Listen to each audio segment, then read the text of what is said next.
A ray of hope. Thank you so much. As always, just a wonderful piece. And joining me now is Sister Mary Lea Hill. She's going to talk about this beautiful book. I love purple. It's my favorite color, just so you know. Oh, good. Growing in Virtue, One Vice at a Time. How you doing? Very Sister? well, thank you. So there's a rumor going out there that you call yourself the crabby mystic. Why do you call yourself the crabby mystic? It's not a It's not a rumor, it's no, the truth. It's the truth. Oh, boy. Yeah. Well, actually, the crabby part is more true than the mystic part. I gave myself that name.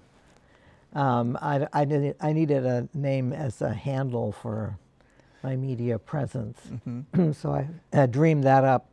And it's true, though, because it's where I am between my natural self and the self I'm supposed to become. Mm-hmm. Crabby by nature and mystic in the very common sense of looking for God on the other side. Well, first of all, congratulations, because it was 40 years ago this year that you entered, right? Is it 40? 40? No, 60. 60. 60. 60 years ago. Well, that's even more impressive. Oh, yeah, I was only 2. Yeah. They allowed them to go younger back then. Yeah. Why should people grow in virtue? Isn't the concept of virtue outmoded today? No. Good. No. It should be who we are, especially as Christians, because we're modeling ourselves on Christ. And each of the virtues is like an aspect of being Christ-like.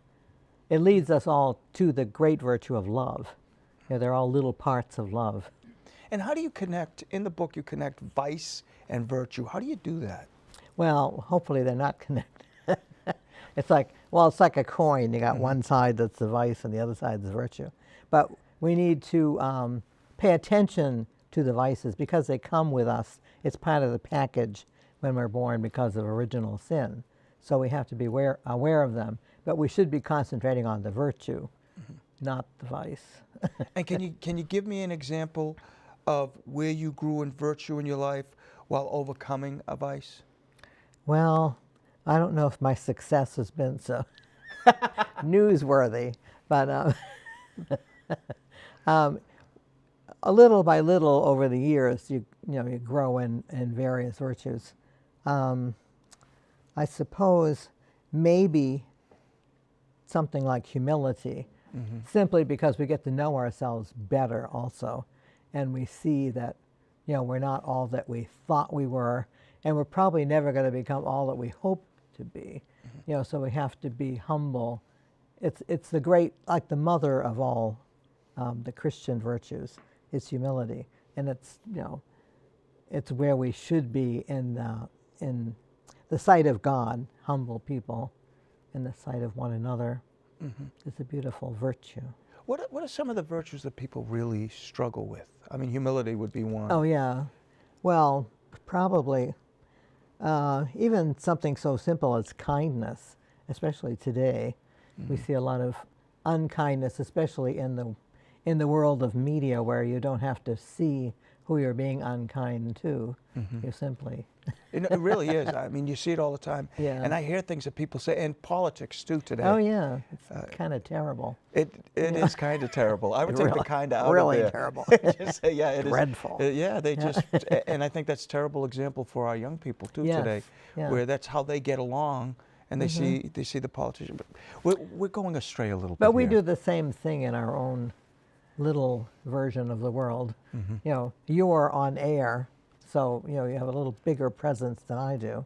But in the convent, the sisters are very aware that I'm the crabby mystic. Do they look out for you? Yeah. Well, no, because I'm kind of a nice crabby. So, go through the book quickly. I know you have all your chapters and so on and so forth. Someone's going to read the book. Go through it just quickly. Well, it's divided into the 3 types of virtues with their accompanying vices. Actually, there's a vice on either side of each virtue, because the virtue goes down the middle. It's the mean.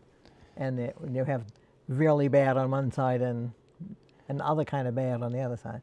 But we start with the capital the virtues, the 4 natural virtues. of prudence, justice, fortitude, and temperance. And then we move into the Christian virtues, which build on those, because you can't be a good Christian unless you're a good person. It builds on it. And then there are 7 of those. And then we go to the 3 theological virtues, which are gifts of God, but still they have we need to put our input into living them. Well, Sister, it's been a pleasure to have you. Growing in Virtue, One Vice at a Time is the name of the book. Where can people get a copy?